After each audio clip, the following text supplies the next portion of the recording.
Literary analysis of The Handmaid's Tale by Margaret Atwood. The Handmaid's Tale is a feminist novel that highlights the perils of women in a society that has not only dehumanized their status but also made it almost criminal to be a woman. The novel highlights a cruel world where women do not enjoy the freedom of choice. In The Handmaid's Tale, women are painted as objects for male selfish desires and satisfaction. Using this law, men have withdrawn all the things that would have otherwise made life worth living for women. In the Republic of Gilead, women are not supposed to read, write or even listen to music. These are luxuries only reserved for men. Women are also denied the natural pleasures such as love and romance. They have seen as objects of male enjoyment something that has no human values other than to make men happy. As such, they live in a dystopic world.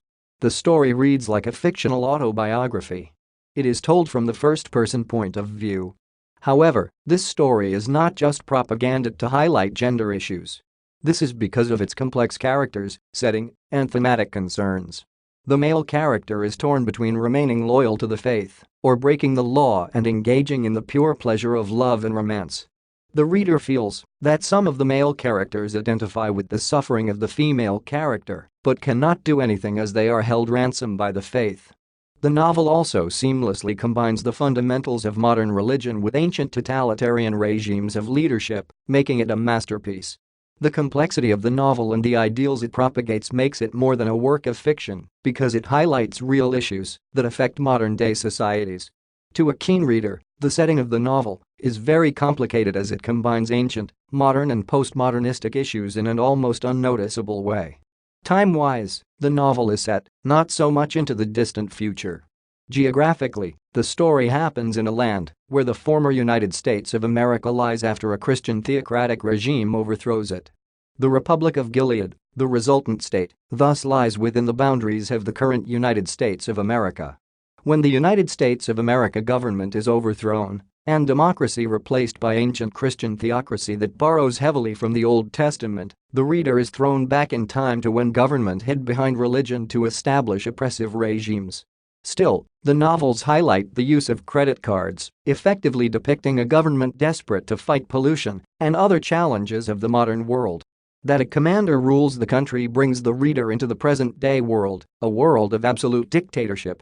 The plight to the handmaids who are engaged to bear children for the commander's wives is symbolic of the biblical Old Testament characters of Rachel and Leah.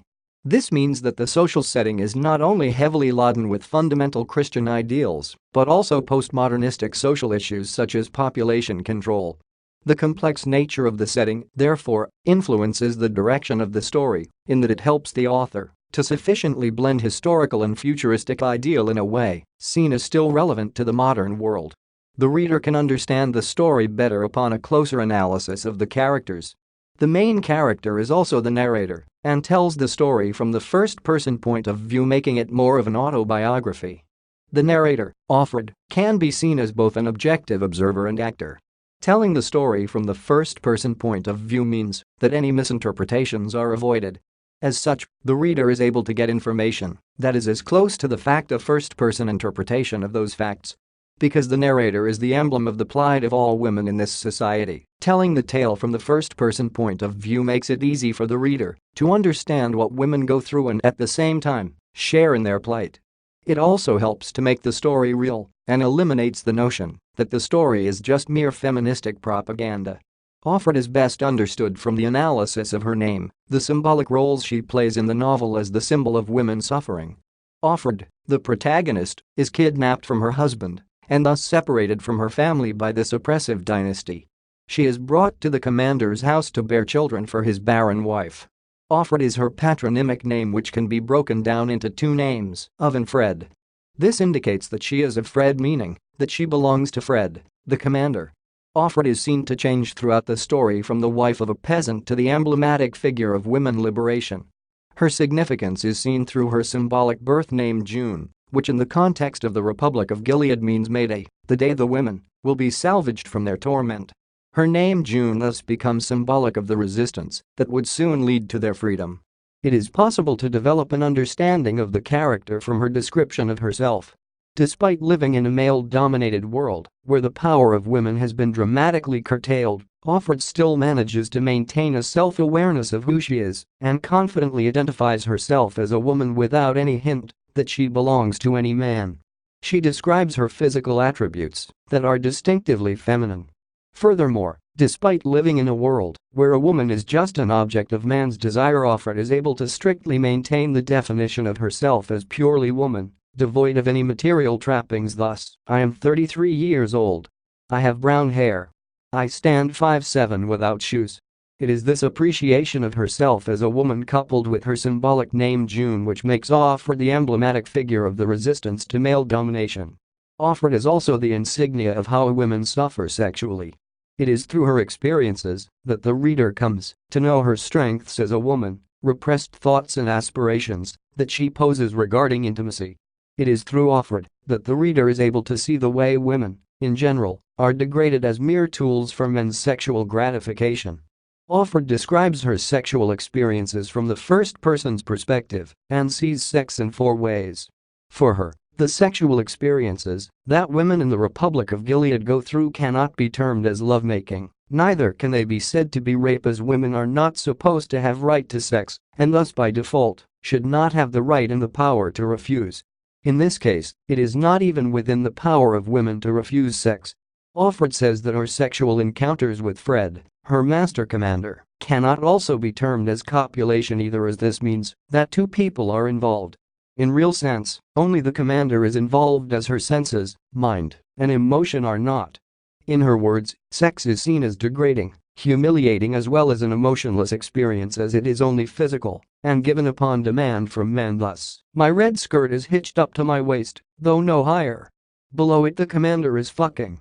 What he is fucking is the lower part of my body. I do not say making love, because this is not what he's doing. Copulating too would be inaccurate, because it would imply 2 people and only one is involved. Nor does rape cover it. Nothing is going on here that I haven't signed up for. Other than the main character, other characters play significant roles in this story.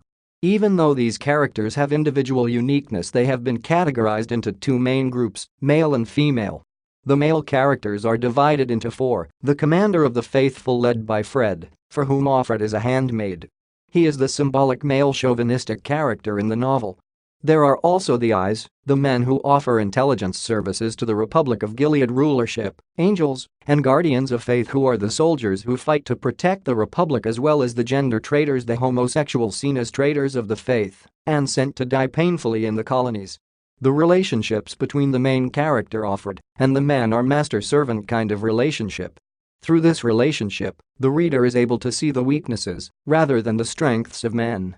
Although the novel presents men as superior and faultless, it is their ability not to procreate, to be infertile, that exposes their weak side.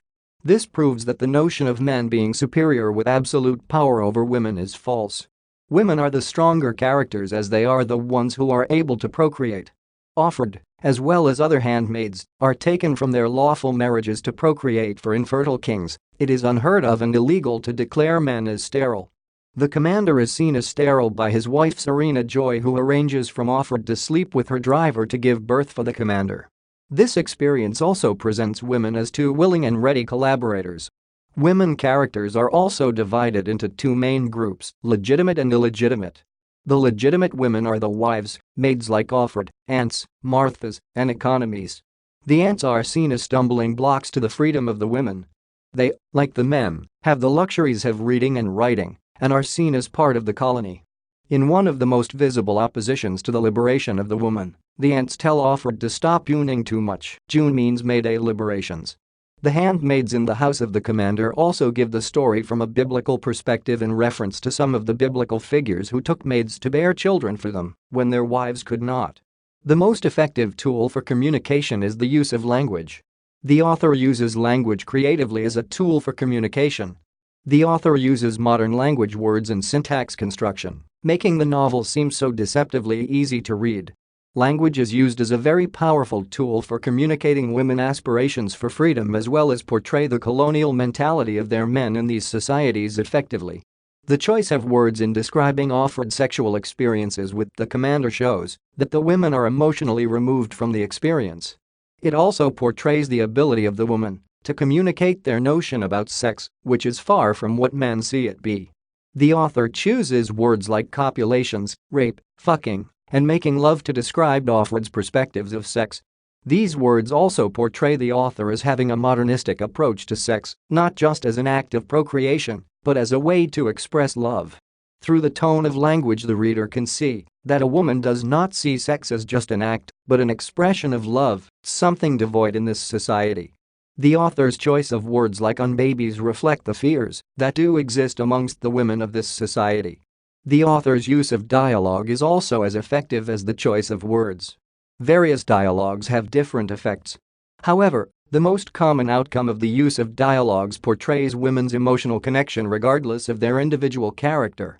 Offred's prayer said in monologue reflects her fears as a woman, her lost self and of life, and her desire to gain it back. Although the treacherous Ofglin is the opposite of Offred in character, their dialogue portrays them as sharing in the suffering that all women go through.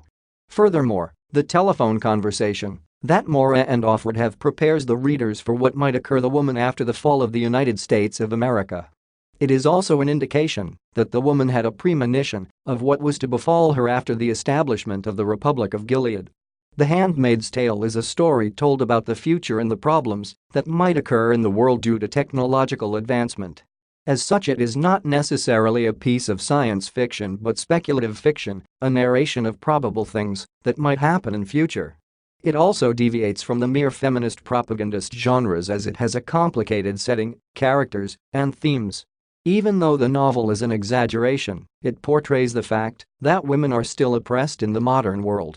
As such, the tale is not far-fetched, as even the male reader is able to identify with the oppressed women in the novel as well as in real life. This essay on literary analysis of The Handmaid's Tale was written and submitted by user Osvaldo Bullock to help you with your own studies.